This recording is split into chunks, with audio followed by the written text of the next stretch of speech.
it in Nehemiah chapter 1. We'll be going through 1 to 11, but right now, we'll read verses 1 to 4.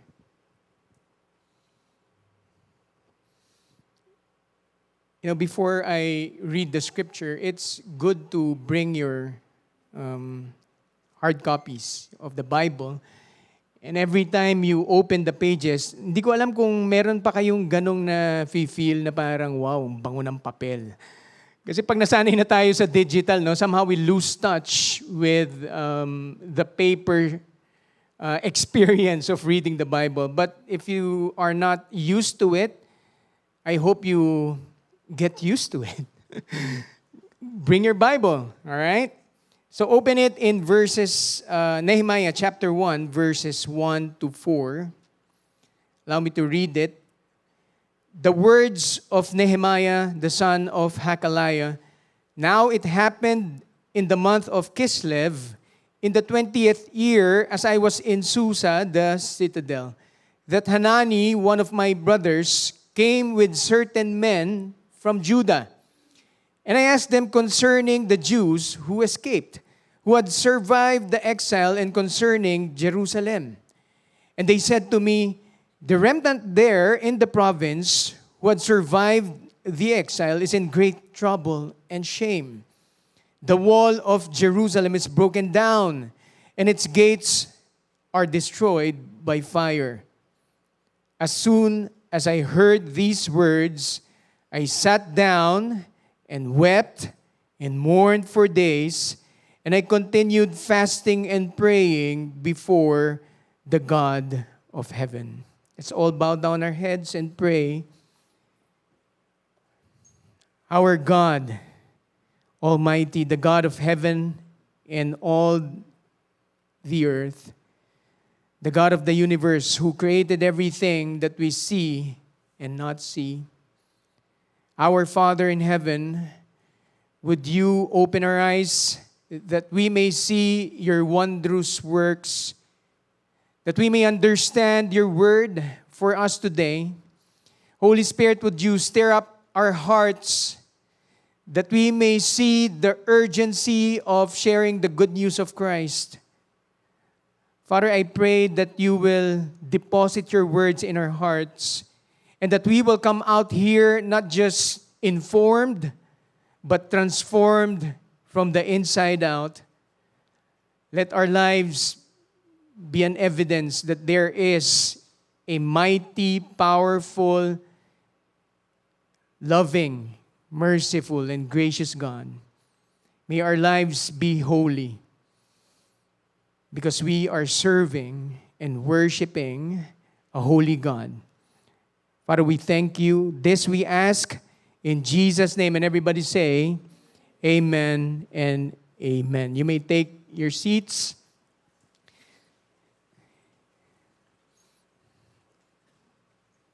People cry about a lot of things.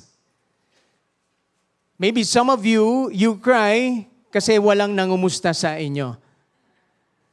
Or maybe some of us here, because it's graduation season, naiiyak kayo pag nakita nyo yung kapatid nyo, yung anak nyo, yung kakilala nyo, yung mahal nyo sa buhay na umaakyat na ng entablado. Maybe for the parents here, you're crying because it's end of tuition fees. I myself we have already one graduate.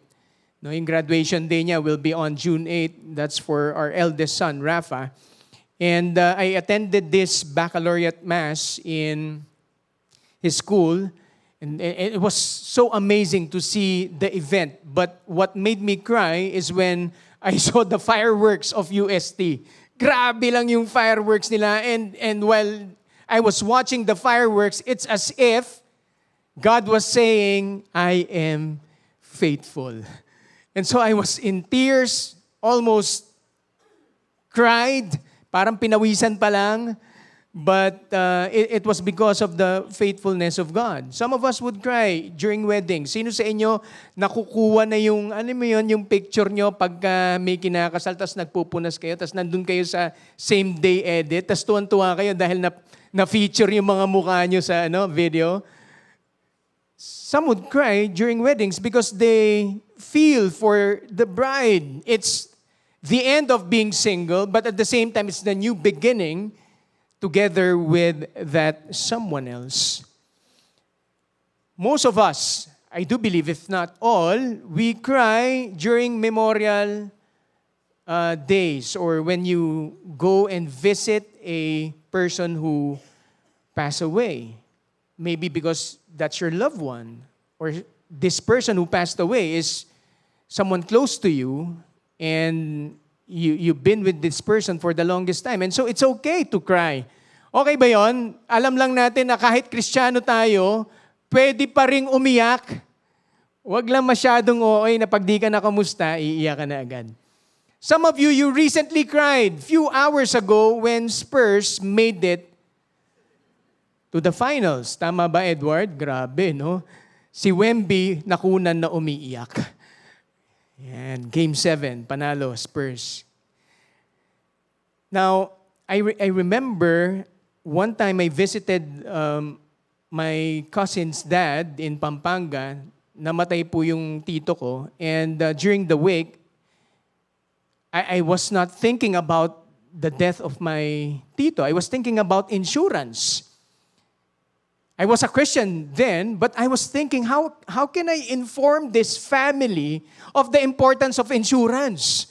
Paano ko sila papaliwanagan na pagka namatay ang isang tao, kawawa yung iniwanan, lalo na pag breadwinner to. Now, I'm not trying to sell you insurance. Let me drive to the point. When I saw my cousin, I realized I needed to start with him. And so I started giving him sample plans and the value of getting one. After that, I went back to Manila. 2 weeks have passed. I heard the news that my cousin, the one that I presented that insurance to, passed away. Met a motorcycle accident. First time na nakita ko yung sarili ko, umiiyak talaga ng walang katapusan. Parang gusto na mag-ondoy sa baha. Sobrang painful in my heart. And I do believe that's when God really spoke to my heart about the value and the impact of someone responding to the gospel of Jesus Christ. More so, I realized I missed an opportunity to share the gospel to my cousin. 2 weeks. Sabi ko, I could have mentioned and shared to him what I experienced. And I knew in my mind, the reason why I'm crying is because he kept on rejecting the gospel when my mom preaches to him. I also realized I had an opportunity, but I was not moved to share it at that time. Question that we need to ask ourselves, why do some people see a need, just like me, I saw a need, and walk away while others are moved to pray, to weep, and to mourn? Later on, we'll dive into the story of Nehemiah. Could it be that we are in our season as a nation, political, personal, career, could it be that we are here in this situation because of our misaligned relationship with God? That we are gathered here now as a church so that God can again speak to His people, give that burden, so that the church could be aligned again to Him, united and built together as a church for His cause in our time and generation. Could it be that God is stirring up our hearts, that every time you see and watch news today, kaya ka naiinis because there's a holy discontent in your heart that's there Ang nangyayari lang, we don't know how to express it. And so we express it by being a troll in our social media, posting a lot of comments, which later on we regret. Could it be that God is stirring up your heart? Sons and daughters of God, could it be that your Abba Father is saying something? And my prayer is that you will hear Him today. Everybody say today. That you will hear His voice and respond to whatever burden you will receive from God for the glory of His name. Now, in the next 2 weeks, we will be having our local series, sa atin lang po to, as we continuously build our new center. How many of you are excited to know that we are moving in the next 2 months and 1 year? Hindi. Malapit na. But more than having that new building, it's what God is doing in the city of San Juan, in the lives of the people that we will encounter and be able to share the gospel to. But more so, it's more about the advancement of the kingdom of God from San Juan to different cities, different locations where you are right now, different businesses, different neighborhoods, and even to the nations. And in the next 2 weeks, we will be looking at the book of Nehemiah. Titignan natin, ano ba yung nangyari during the time of Nehemiah when they were rebuilding the wall. And I want you to hear this from me, and I'm sure Pastor Bojo will agree with this. God is still at work today. He is still at work today. The God of Nehemiah is a covenant-keeping God who hears prayers. Totoo po yun. Naririnig ni God yung mga prayer natin, protects His people, and sovereignly works behind the scenes to accomplish His purposes of restoration. And as your pastor, I want you to know this.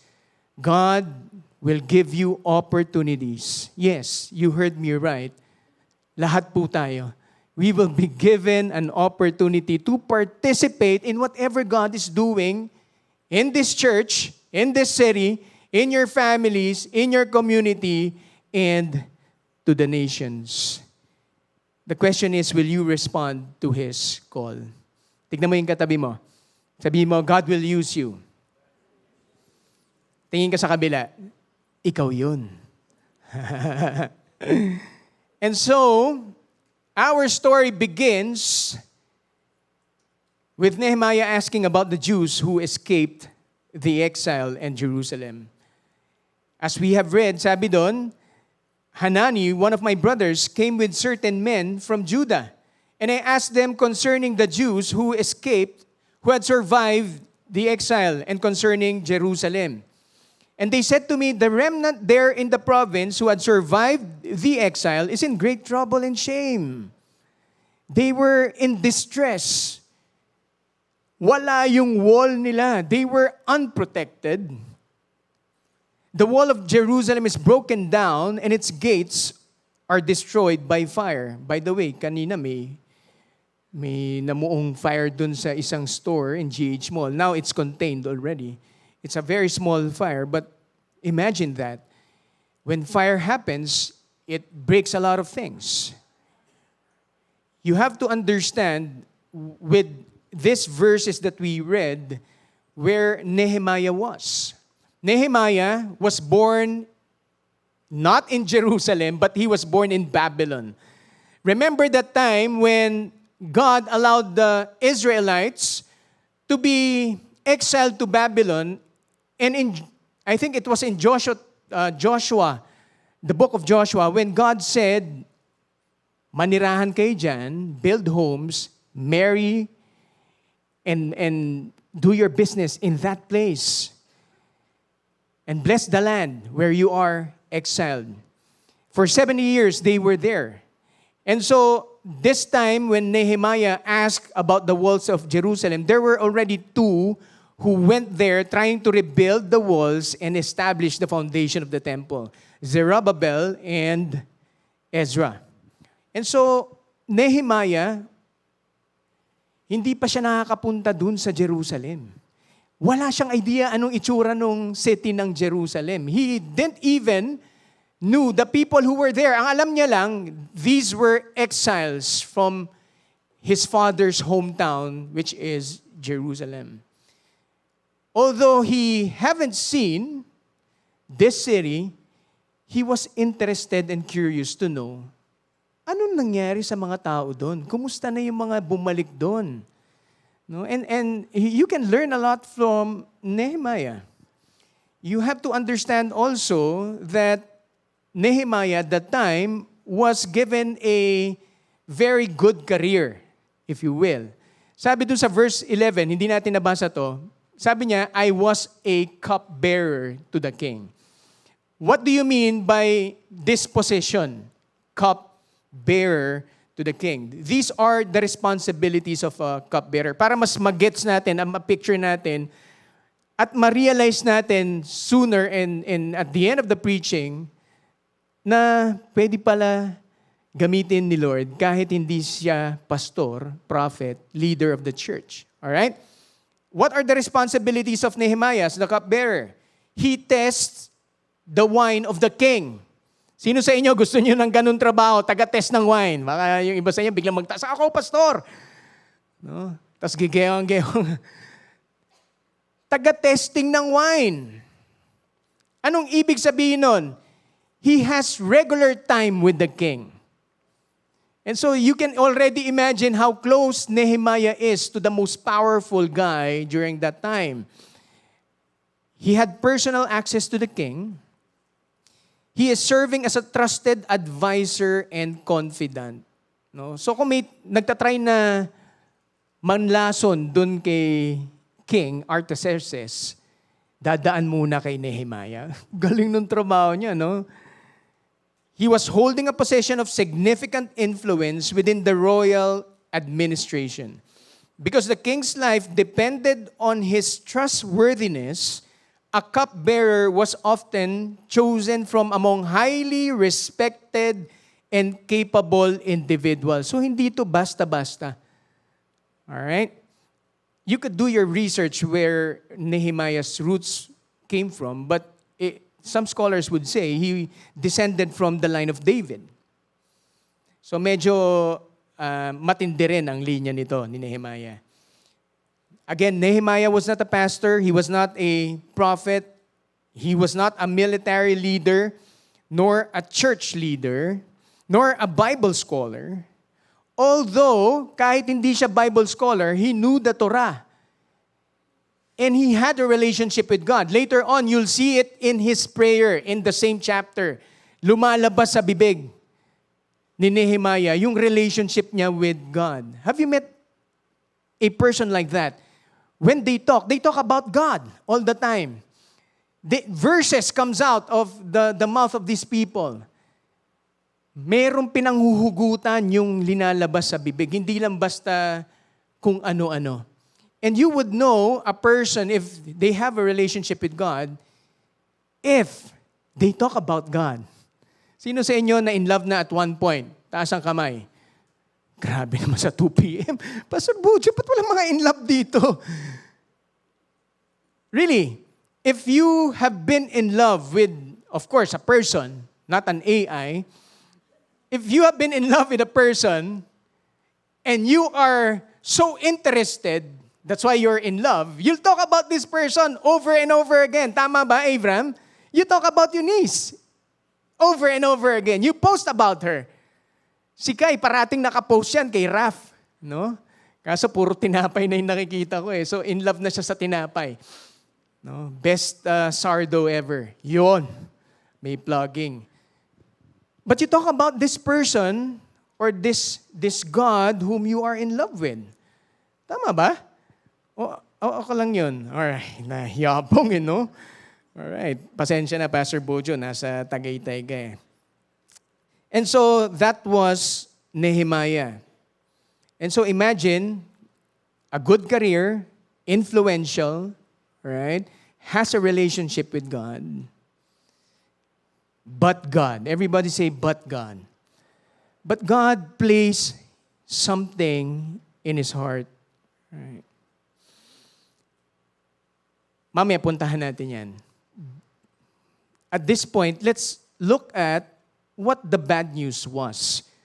Actually, obvious naman dun sa binasa natin. The bad news was, walls were destroyed by fire, people were in great trouble and shame.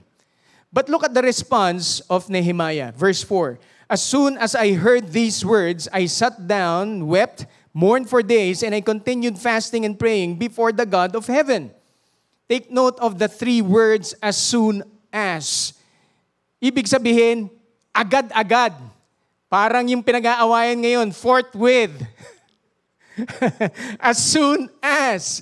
Ibig sabihin, may urgency, importante. Hindi isinantabi, pero may ginawa agad. It was an immediate reaction. He didn't just feel bad for Jerusalem and its people. Ang nangyari sa kanya, nanghina. Parang ganyan ang picture. Na-experience nyo na ba yun? Yung pag may narinig kang balita, para kang nahimatay. Lord, pa-experience mo sa kanila yan. Yung para kang hinang-hina na hindi ka makatayo. However that would look like in your personal life. And then he started weeping and mourning for days. You know, when he started sitting, weeping and praying, that was 4 months of praying, fasting, weeping, mourning until the meeting with the king. Ganun po kahaba to, just for information. Now, let's have a real talk. How many of us in this room, when we heard the war in Iran, you felt the same as Nehemiah? When you heard that Ukraine was being bombed by Russia, what did you feel? Ako, dahil mahilig ako sa action, to be honest with you, ang una kong reaction talagang hinahanap ko ano yung itsura ng mga ballistics nila. Ano yung itsura ng drone. Mas interested ako sa ano, sabi ko, Lord, sorry. Ilapit natin ng konti ang issue. How many of you here, nanghina kayo, naiyak, nanlumo, napapray kayo, when you heard what's happening with our government? When you heard about the news of flood control corruption? When you heard about the May 13 incident in the Senate? What were you doing? Ilapit pa natin ng konti. Pastor, medyo malalaking events yan eh. Hindi ako makarelate. When we see and are aware na yung kasama mo sa church is living a life of sin, and you know you can do something about it. You can correct and rebuke, but you're not doing anything. Ilapit pa natin ng konti. When you see your children not walking in the ways of God, what do you do? Do you even cry and pray? When you see the next generation living their own lives under attack by sin, what do we do? Question. Pag nilay-nilayan natin to. Why is it that we can see brokenness all around us and yet remain untouched by it? This is a very heavy question to meditate on. And I myself, I've been asking this question over and over again. Lord, what are the things that you've allowed me to participate in and yet I'm untouched by it?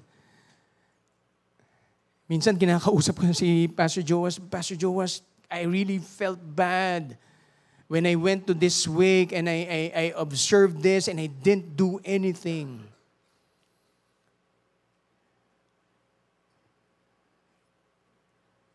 Why is it that we remain untouched by issues of brokenness, sinfulness, unfaithfulness of men and women, and yet we do nothing about it?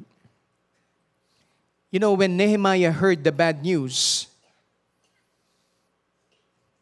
when he heard that the walls were destroyed and people were under attack, this is the real under attack, because they had no protection. He sat down, wept, mourned for days. You know, church, I realize God's work in the world often begins with His work in the heart of an individual. Nag-uumpisa po yan sa isa. And you would see throughout the history of our world history, God has used individuals to start a small work, seemingly small work, and up until now we're experiencing that small work that was started with that individual. Preachers upon preachers have lived this world, starting a not a revolution but a reformation, if you will, causing people to turn to God, repent, and respond to the gospel. It starts with us. Sabi mo sa katabi mo, tayo muna. Ayan. Baka yung iba sa inyo, Pastor, bigat naman yan. Pwede bang yung ano lang, yung medyo komportable lang? Later on, you'll see. The rebuilding of Jerusalem began long before the walls were restored. It began when God burdened the heart of Nehemiah. If God wants to bring restoration around us, listen to this question. Could it be that He first wants to bring transformation within us? It's very difficult to give what you don't have. Tama ba?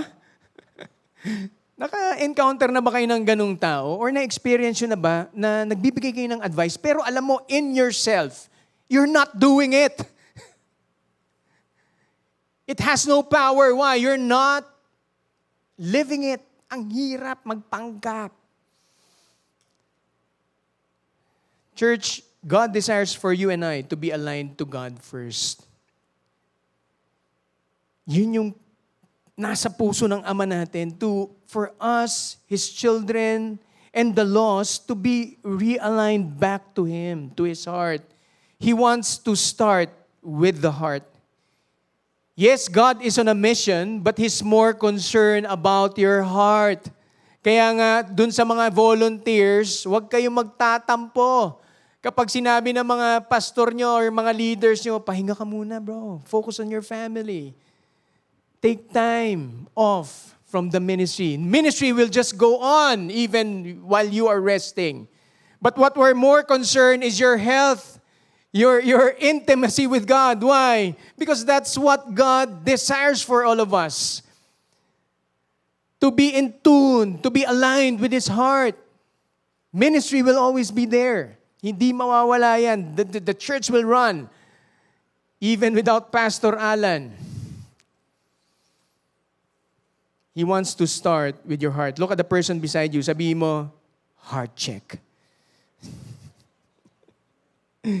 God is more concerned with who we are becoming in Him before what we do for Him. And you would see this in the story of Nehemiah when he started praying to God. Verse 5, and I said, O Lord God of heaven, the great and awesome God who keeps covenant and steadfast love with those who love Him and keep His commandments, let your ear be attentive and your eyes open to hear the prayer of your servant that I now pray before you day and night for the people of Israel, your servants. What can we learn from this prayer? First thing we can learn from this part of our story is this. Nehemiah took his pain, his stress, the burden that he felt towards Jerusalem and his people to God. Dinala niya kay Lord. Ano ba yung mga nagpapastress sa atin? Dalin mo kay Lord. No, huwag kang tumingin sa katabi mo. Tapos sabi, sige, dadalhin na kita kay Lord. Parang hindi magandang pakinggan. But seriously, run to God.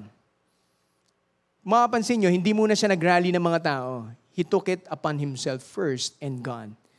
Right? When we are burdened by what we see and what is happening around us, we don't take it to anyone else right away. You don't take it in social media right away. Take it upon God. Stop blaming people. Napapaisip nga ako eh.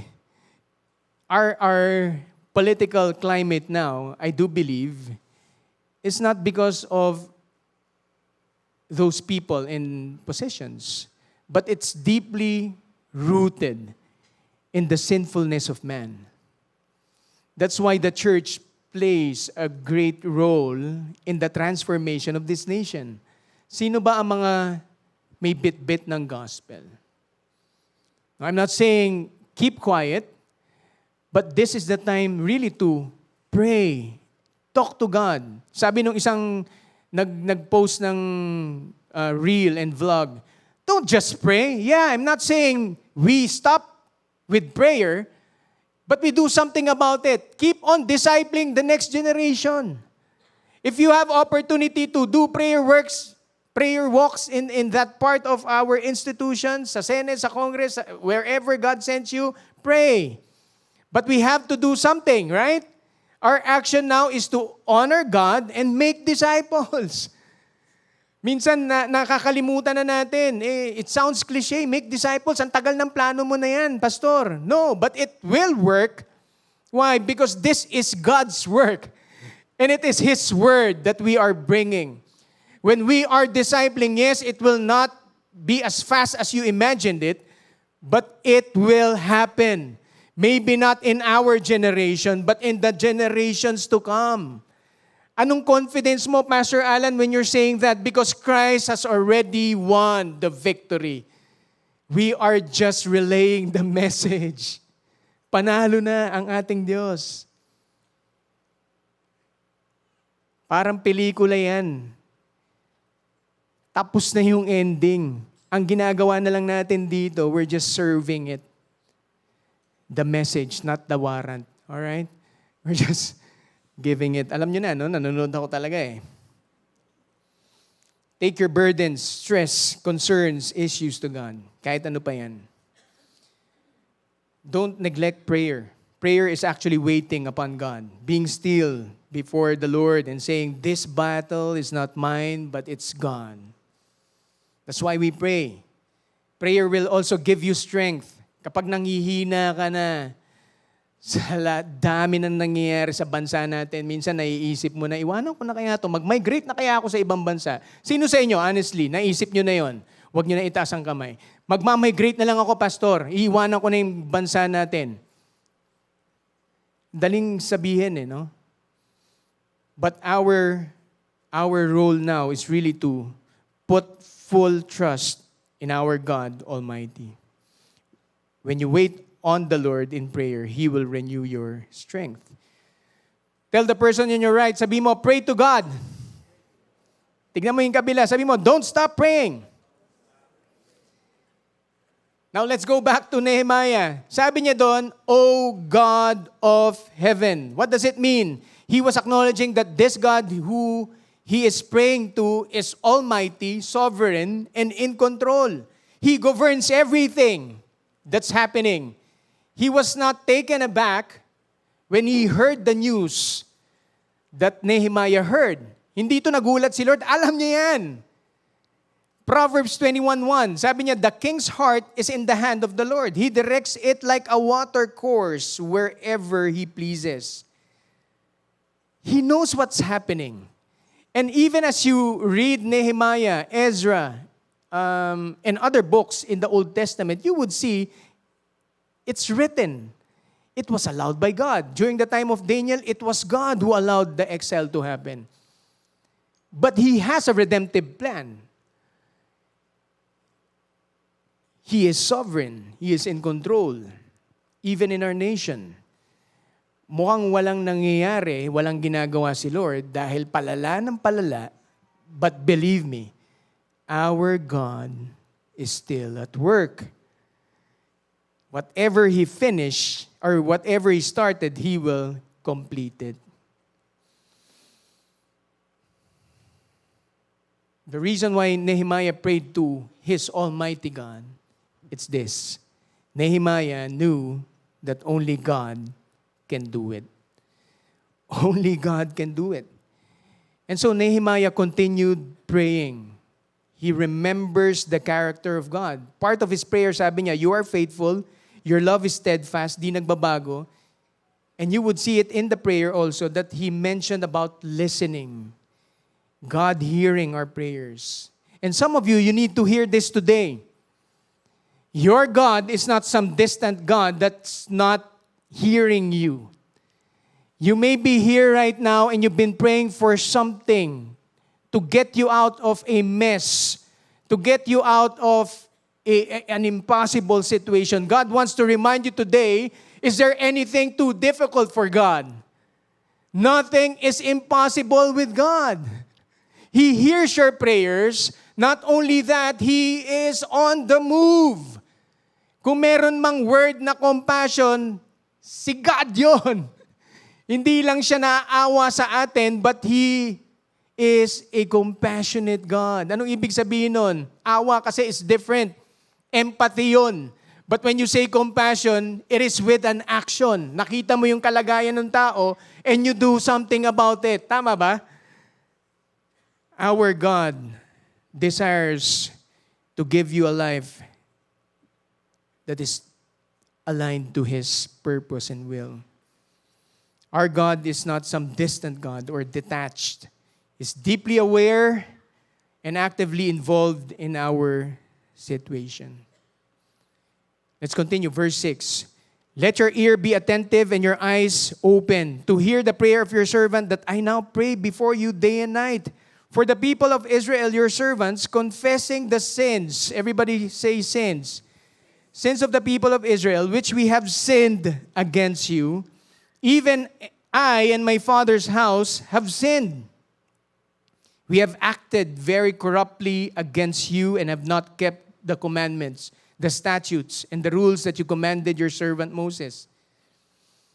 You know, this is where God was already aligning Nehemiah's heart to his heart.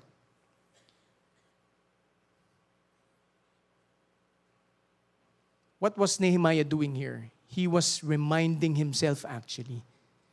He was reminding himself of what God has done in his life. He was acknowledging his sinfulness and his family's unfaithfulness. Inaamin niya, siya rin, may kasalanan. Pamilya niya, may kasalanan. But he was remembering what God has done. And all of us here needs to be reminded of that. We need to be reminded of our sinfulness, not to be condemned, but so that you can remember where you came from and where God has taken you now. Nehemiah was doing that. And later on, you'll see why.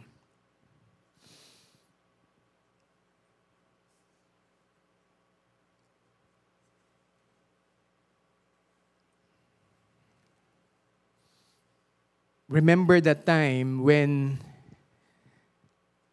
you were not yet a believer, a follower of Christ. You were at one point under the influence of the prince of the world. You were doing your life away from God, rebelling, considered an enemy of God. Remember that time. Why? Not to put you down again, but so that you will remember that God made a way. He touched someone's heart. That's why you're here. Somebody preached the gospel to you. You heard it from someone else. Meron akong kakilala, narinig lang sa radyo. Tapos nag-respond sa 700 Club. Tapos pumunta na sa isang local church. Some of you here, you may have the same experience. Remember that. Or remember that person who really pursued you kahit na hindi mo sinisipot sa mga meetings nyo for you to be discipled. And yet, he still continued or she still pursued you. And now you're here. You're enjoying the presence of God because of the gospel of Jesus Christ. Remember those days. Don't forget it. Allow me to share a story of Doc Joey Castro, who founded our Real Life Foundation. Real Life Foundation now has almost 3,000 scholars served. Almost 111 or 111 local churches as real life local centers as well. It started with Doc Joey and his wife when they saw underprivileged kids roaming around outside the Victory Pasig Church at that time, 2003. And so they had this burden, and so because of that burden, they started praying, asking God what to do. And so God led them to paying for the tuition fees out of their own pockets. Tapos may mga pumartner silang mga kaibigan out of their own pockets as well. For 4 years, they were doing that. And 2007, they made Real Life, together with Victory, a foundation. Today, we're serving so many scholars. One of which is Emerald, who's doing our tech today. One of our worship service admin. Marami na po tayong nakitang na bagong buhay because of one burden that was given to one couple. Started small and now it's big, making an impact in our nation. Here's another story of June Gomez and his wife Sally. I remember hearing his story. Sabi niya, his life was a perfect example that regardless of being somewhat religious, with a good moral family background and fruitful career, one bad circumstance without a genuine relationship with Jesus in his marriage brought him down through drug addiction, which destroyed his life. Until that year, 1999, when he encountered the gospel of Jesus. God gave him a new heart, started living in the purposes of God for his life. Now they're living comfortably. He's a successful businessman. And June and Ate Sally, his wife, together with his family, they're living comfortably. They can even say, magre-retire na ako sa ministry. But you would still see them here, volunteering. And not only that, they're not just serving here in the four corners of this hall, but they are also discipling other couples. They're still engaging the lost. Why? Because they remember what God has done for them.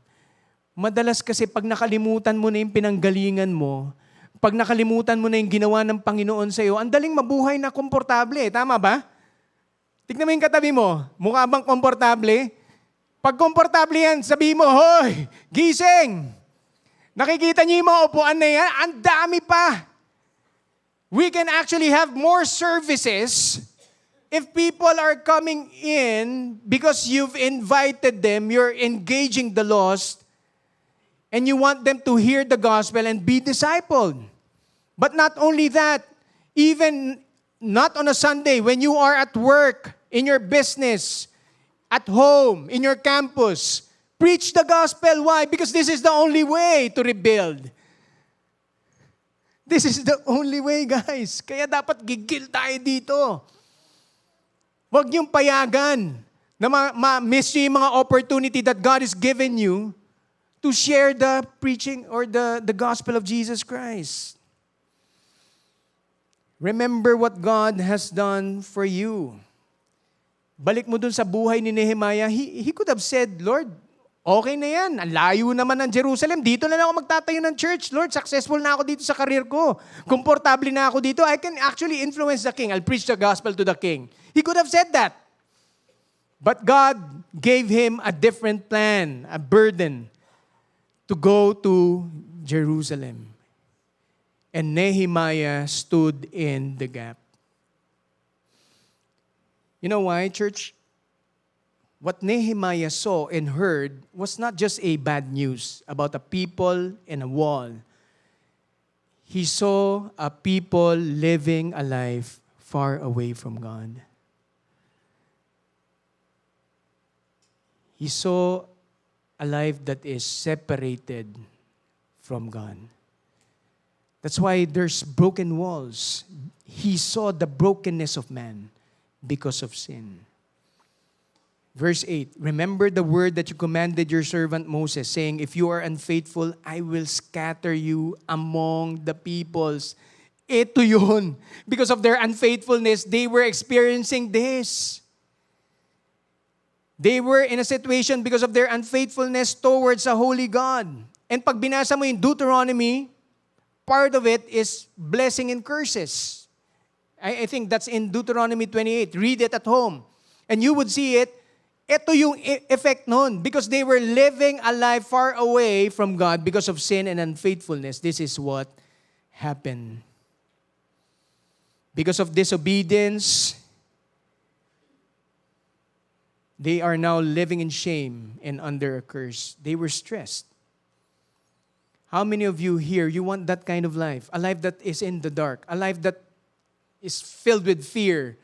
A life that is far away from God. Taas ang kamay. Sino sa inyo gusto nun? Walang magtataas. Bakit? In your heart, you don't want that. Tama ba? Can I hear an amen? All of us, we don't want a life far away from God, but our actions, our lives are not saying it. When you get out of here, I know you will live your own lives. And so this is a reminder for all of us. If you are here and you know you are in sin, repent before God. This is an invitation from God. Don't live your lives far away from God. If you know you are in sin, this is your time and day. God is saying, come to me, humble yourselves, and I will forgive you and I will clean you. You know, the heart of God is for us to be near Him. Now, this is not comfortable. God is calling all of us. Repent. Leave your ways of sin and turn to God. Just like Nehemiah, but if you return to me and keep my commandments and do them, though your outcasts are in the uttermost parts of heaven, from there I will gather them and bring them to the place that I have chosen to make my name dwell there. Grabing puso ni Lord. And you would see this. These people are the same people who keeps on saying, I will worship God. And when they experience the blessing, they turn their lives away from God. And when they are called out again, they will return to God. Paulit-ulit cycle. But the God that they were seeing at this very moment is an unchanging God. Di nagbabago. Yung pagmamahal niya, pareho pa rin. And some of you, you need to hear this now. This same God has been pursuing you. This same God is running after you and saying, I love you. But the reason you can't seem to make sense of it, it's because sin is blocking your eyes. It has blinded your hearts. And now God is saying, return to me. Repent. And I will open your eyes and let you see me.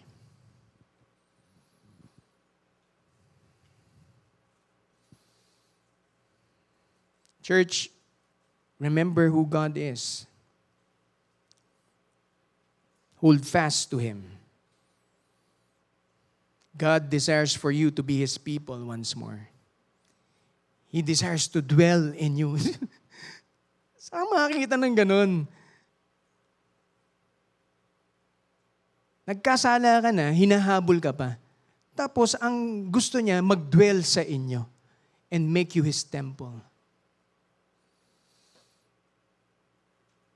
He desires to give you a new heart, a new vision, a new purpose. If you're here and you're saying, my life is far away from God, now is the time. This is your chance. Don't miss this opportunity that God has given you. Repent before God. Hindi ka naman tatamaan ng kidlat pag nag-repent ka eh. Ba't takot na takot tayo mag-repent? Honestly, why would you continue living a life of sin when you know it's heading to destruction and death? But what God is offering is a life not just for here and now, but for eternity. And so grab it. Why? Because it's free.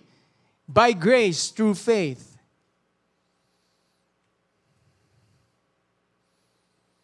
He desires to give you a new heart that is aligned to His will and plans.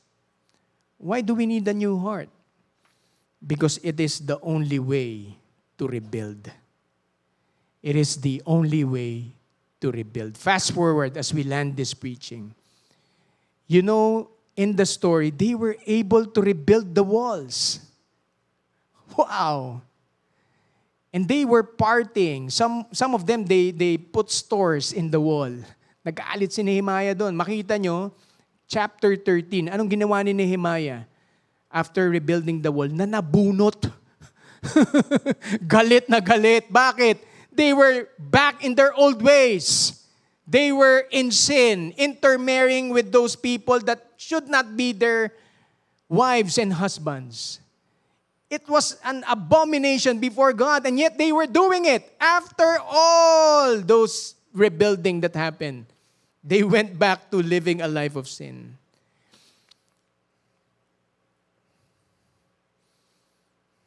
I realized the problem was not the physical wall. It was not living a life without those walls. The main issue is the heart. Truth is, every attempt to rebuild that wall, every burden for restoration, every cry for God's mercy in the Old Testament was incomplete. It was all pointing to the fulfillment of the coming Messiah, whose name is Jesus. Fast forward 400 years and so after, Jesus became 100% man and still 100% God. Jesus did not just weep over brokenness. Remember that when he saw in Matthew 9:6, he saw those people, the crowd, and he was saying, they are harassed and helpless. And then followed by it, pray to the Lord of the harvest. Why? Because the harvest is white for reaping. Magdasal kayo kay Lord. But it started with his compassion. His heart was weeping for the lost. But he did not just weep over brokenness, he entered it. Grabe, no? Philippians 2:8-9. He gave up his divine privileges. He took the humble position of a slave and was born as a human being. When he appeared in human form, he humbled himself in obedience to God and died a criminal's death on a cross. He did not just pray for restoration. Jesus accomplished it. That's why he is the fulfillment of all those rebuilding. The rebuilding of the wall was just temporary, but it's pointing to what we really need. We really need a new heart. And through the work of Christ, having a new heart is now possible. Jesus did not just stand in the gap, he became the way back to God. I am the way, the truth, and the life. No one comes to the Father except through me. Through his cross and resurrection, Jesus does not only rebuild walls, but he restores hearts. So when we look at Nehemiah, we see a man burdened for a broken city. But when we look at Jesus, we see the one who bore the burden of a broken humanity. He personally carried our sins in his body on the cross so that we can be dead to sin and live for what is right. By his wounds, you are healed. This is the God in the book of Nehemiah, and this is the God whom we are worshiping today. It's the same God, never changing. And his desire for you, for all of us who's here today, is that we will have a new heart.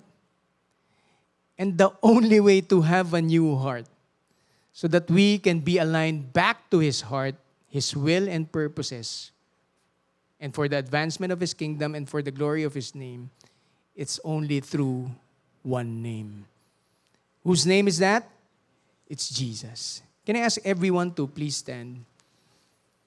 As a response, we'll take this time, few minutes.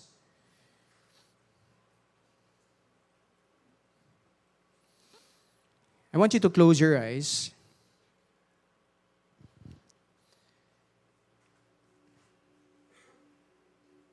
All of us, I do believe all of us, we are gathered here today, not just to hear from God, but to respond in full humility.